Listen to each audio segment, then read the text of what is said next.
Assalamualaikum warahmatullahi wabarakatuh. Berjumpa kembali di channel Perawat Online. Pada kesempatan kali ini kita masih membahas ya mengenai latihan soal P3K dan SKB CPNS di periode tahun ini. Di video kali ini sesuai dengan request teman-teman ya. Jadi kita akan membahas mengenai asuhan keperawatan jiwa dan asuhan keperawatan komunitas. Baik, sebelumnya bagi teman-teman yang baru menemukan channel ini, jangan lupa klik subscribe dan aktifkan loncengnya supaya teman-teman selalu update video terbaru dari channel Perawat Online.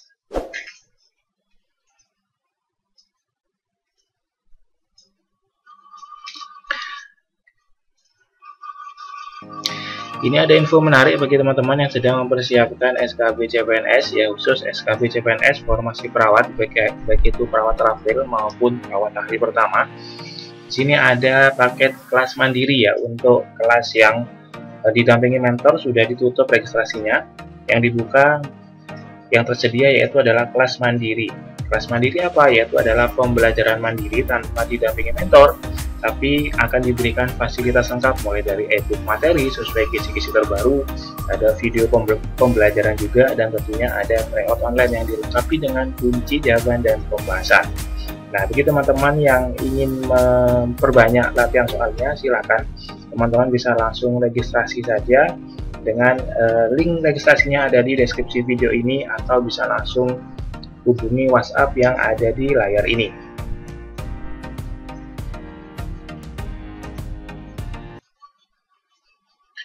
Kita mulai latihan soal pertama. Seorang wanita berusia 50 tahun baru saja kehilangan suaminya yang meninggal karena penyakit jantung. Setelah beberapa minggu, ia mengungkapkan kepada perawat bahwa ia merasa sangat marah. Sempat berpikir, kadang-kadang merasa bahwa suaminya akan kembali ke rumah seperti biasa.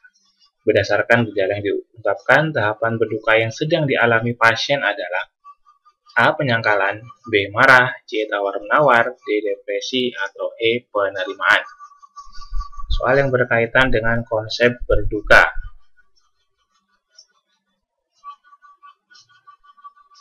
Kita tahu kalau konsep berduka itu dimulai dari ada 5 fase ya teman-teman. Nah, untuk soal pertama ini kira-kira kasus ini masuk ke fase yang mana?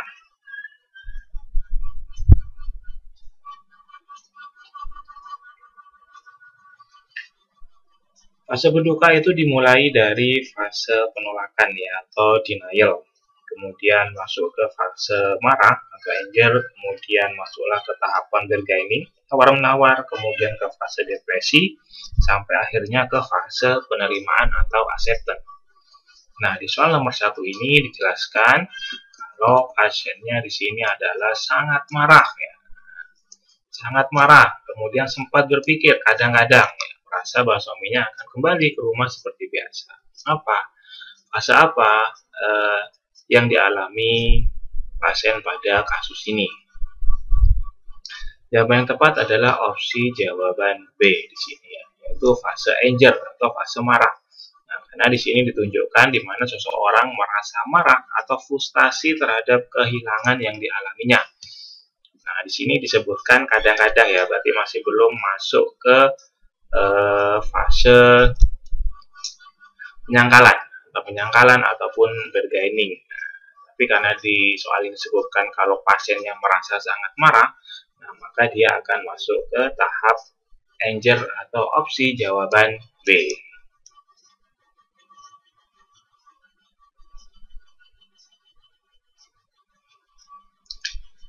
Kita lanjutkan soal kedua, masih berkaitan dengan konsep berduka. Seorang pria usia 60 tahun baru saja kehilangan anaknya yang meninggal dunia karena kecelakaan.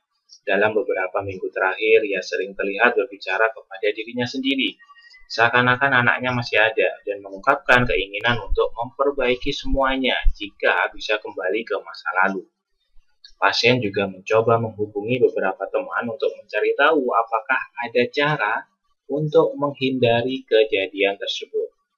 Berdasarkan gejala yang muncul, tahapan berduka yang sedang dialami pasien adalah A. Penyangkalan, B. Marah, C. Tawar-menawar, D. Depresi, atau E. Penerimaan.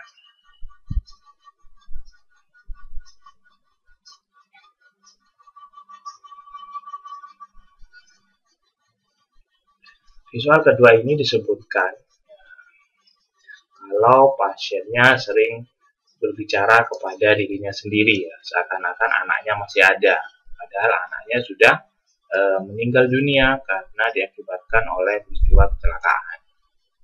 Dan pasien ini juga mengungkapkan keinginan untuk memperbaiki semuanya jika bisa kembali ke masa lalu. Ini yang perlu digarisbawahi, ya. Jadi memperbaiki semua jika bisa kembali ke masa lalu berarti pasien ini pengen mengulang ke masa lalu. Ya, jadi jawaban yang tepat pada soal nomor 2 ini adalah masuk ke fase C atau fase tawar-menawar atau fase bargaining. Fase tawar-menawar atau bargaining ini umumnya ditandai dengan rasa bersalah, ya, baik pada diri sendiri ataupun orang lain. Biasanya selain itu ketika memasuki fase ini mereka juga akan mencari cara untuk mencegah terjadi peristiwa buruk yang sedang dialami di kemudian hari. Nah, ciri khas yang paling menonjol di fase bargaining atau fase tawar-menawar biasanya di sini akan ada kalimat, ya, seperti yang ada di soal nomor 2 ini, yaitu memperbaiki semuanya jika bisa kembali ke masa lalu. Jadi dia berandai-andai, ya, berandai-andai seandainya kita bisa kembali ke masa lalu, maka mungkin kecelakaan ini bisa dicegah. Untuk masuk ke fase bargaining atau tawar-menawar.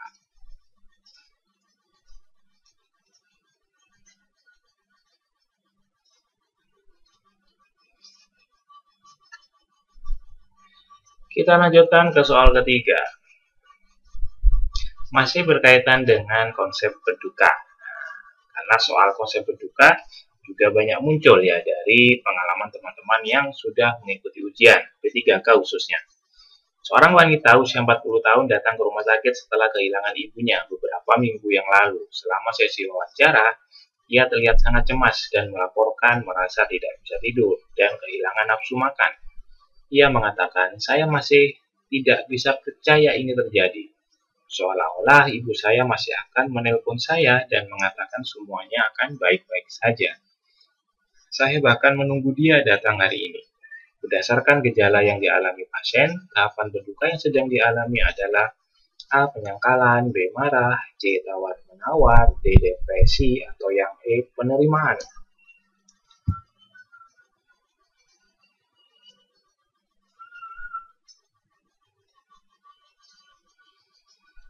Di soal ketiga ini disebutkan kalau klien, ya, atau pasien terlihatnya sangat cemas dan melaporkan merasa juga sampai tidak bisa tidur dan nafsu makannya menurun. Dan pasien juga mengatakan kalau dia tidak bisa percaya ini terjadi.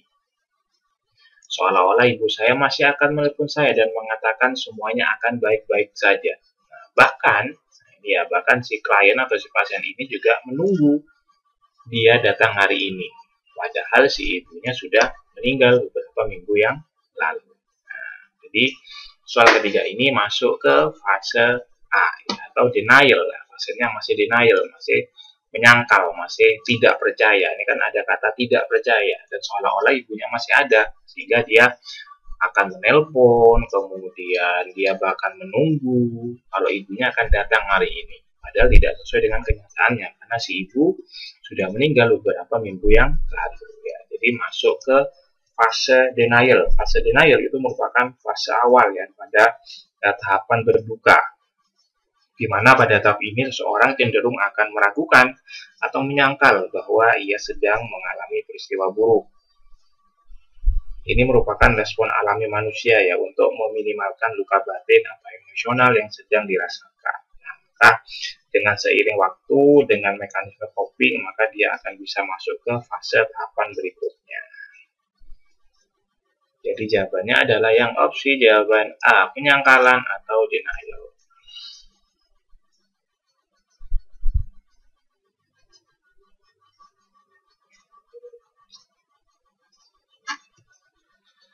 Baik, kita lanjutkan soal keempat.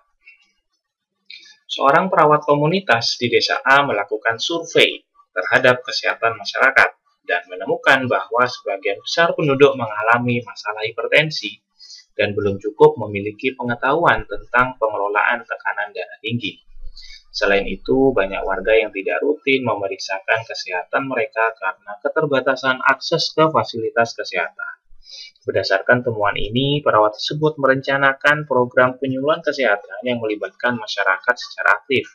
Tindakan yang paling tepat untuk perawat lakukan agar program tersebut efektif adalah menyediakan obat-obatan untuk semua warga yang memiliki hipertensi, B. Mengidentifikasi kelompok sasaran yang berisiko tinggi dan memberi penyuluhan secara individual, C. Mengadakan penyuluhan kelompok dengan melibatkan tokoh masyarakat untuk meningkatkan partisipasi, D. Menyediakan klinik kesehatan keliling untuk pemeriksaan darah secara gratis, atau yang E. Mengarahkan warga untuk segera ke rumah sakit jika mereka merasakan gejala hipertensi.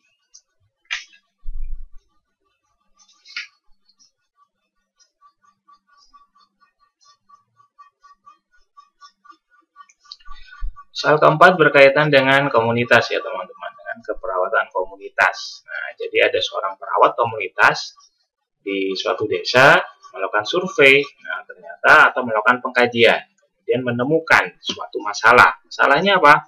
Ternyata sebagian besar penduduknya adalah memiliki penyakit hipertensi dan juga memiliki keterbatasan pengetahuan tentang pengelolaan tekanan darah tinggi.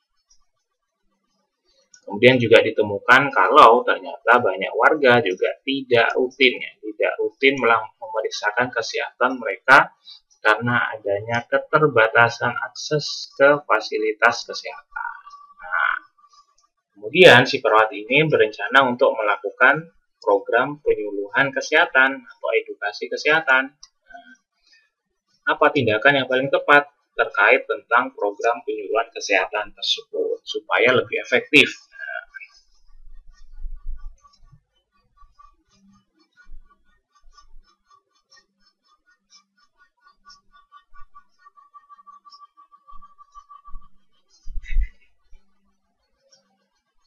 Oke, jadi jawaban yang tepat adalah yang opsi jawaban C, teman-teman ya, yaitu mengadakan penyuluhan kelompok dengan melibatkan tokoh masyarakat untuk meningkatkan partisipasi dari masyarakat setempat. Nah, dalam merancang program penyuluhan kesehatan untuk masalah hipertensi tentunya penting ya untuk melibatkan masyarakat dalam upaya preventif dan promotif. Harapannya dengan penyuluhan dengan adanya tokoh masyarakat tadi, supaya dapat meningkatkan partisipasi aktif masyarakat, artinya lebih efektif. Biasanya masyarakat akan semakin semangat ya untuk mengikuti penyuluhan kalau ternyata ada tokoh-tokoh juga yang terlibat di wilayah tersebut. Jadi opsi yang benar adalah opsi jawaban yang C.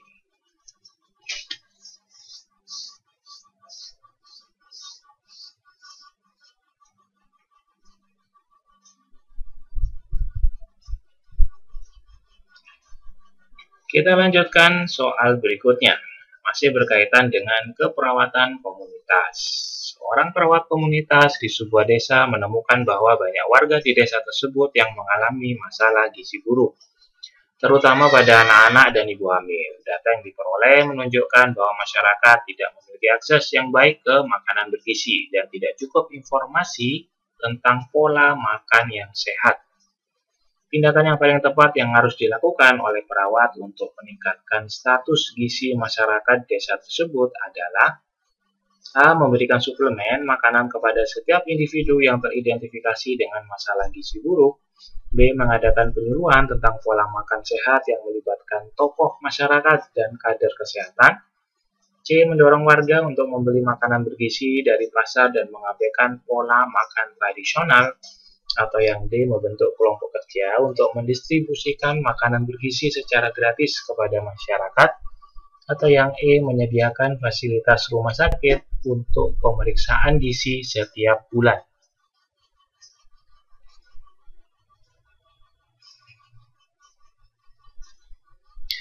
Di soal kelima ini, Perawat komunitas menemukan data, ya kan? Kalau warga di sana ternyata banyak yang mengalami masalah gizi buruk di sini, terutama pada anak-anak dan ibu hamil.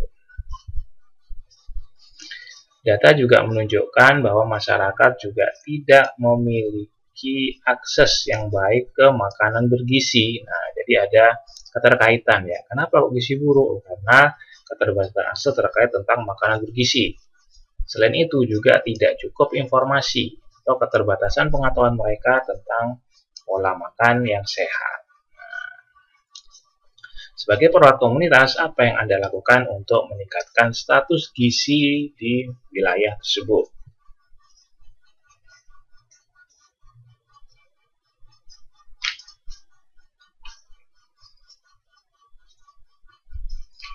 Jawaban yang tepat adalah yang opsi jawaban B, yaitu apa? Mengadakan penyuluhan tentang pola makan sehat yang melibatkan tokoh masyarakat dan kader kesehatan. Sama ya, jadi berkaitan dengan soal sebelumnya, jadi penyuluhan kesehatan yang melibatkan tokoh masyarakat ataupun kader itu dapat meningkatkan partisipasi warga. Nah, supaya partisipasi warga itu meningkat untuk mengikuti penyuluhan kesehatan. Harapannya kalau warga sudah terpapar informasi, maka akan bisa merubah perilaku. Kalau sudah bisa merubah perilaku nanti terkait tentang pola makannya sehat, maka gizi buruk bisa lambat laun akan bisa menurun. Jadi jawabannya adalah yang opsi jawaban B.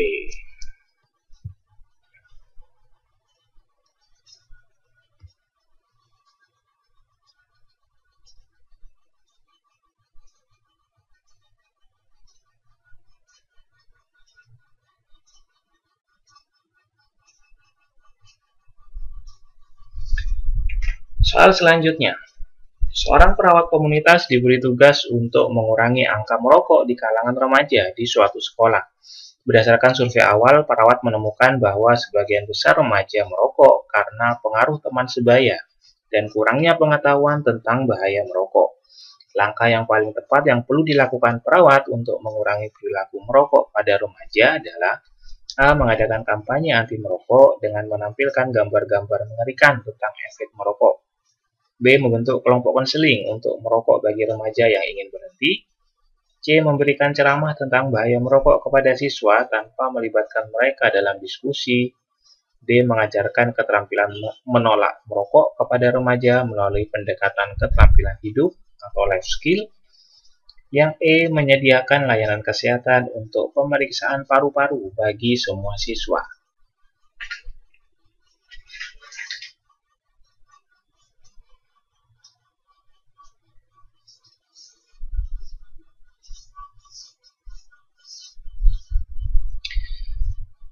Pada kasus nomor 6, nah di sini perawat komunitas menemukan ya angka bahwa sebagian besar remaja itu merokok karena pengaruh teman sebaya. Nah, jadi ada penyebabnya. Penyebabnya apa? Kok angka merokok tinggi pada sebagian besar remaja? Karena pengaruh teman sebaya dan juga kurangnya pengetahuan tentang bahaya merokok. Apa yang kita lakukan untuk mengurangi perilaku merokok pada remaja tersebut ya? Jadi kita lihat penyebabnya. Jadi dalam melakukan tindakan kita bisa melihat dulu apa sih penyebab masalah itu terjadi, sehingga kalau penyebabnya itu bisa kita atasi, maka masalah itu akan sedikit lambat laun akan mulai terkikis. Jadi jawaban yang tepat di sini adalah opsi jawaban D ya. Itu adalah mengajarkan keterampilan menolak merokok melalui pendekatan keterampilan hidup atau life skill.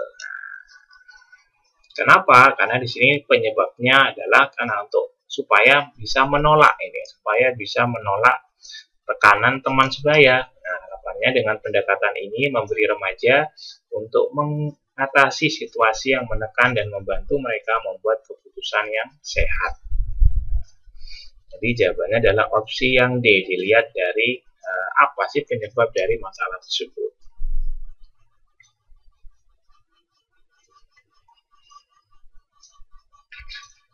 Silakan bagi teman-teman yang ingin memperbanyak latihan soalnya, tentunya sesuai dengan kisi-kisi terbaru ya, videonya, kemudian ada materi-materi sesuai kisi terbaru, ada kemampuan umum, kemampuan khusus. Nah, silakan teman-teman langsung saja registrasi dengan link yang ada di deskripsi video ini. Oke, bagaimana teman-teman dari 6 soal tadi? Nah, semoga teman-teman bisa menjawab dengan benar semua ya, dan harapannya juga berlanjut pada saat nanti ujian pelaksanaan yang sebenarnya. Dan tentunya teman-teman bisa menjadi ASN. Terima kasih, semoga bermanfaat. Saya akhiri. Wassalamualaikum warahmatullahi wabarakatuh.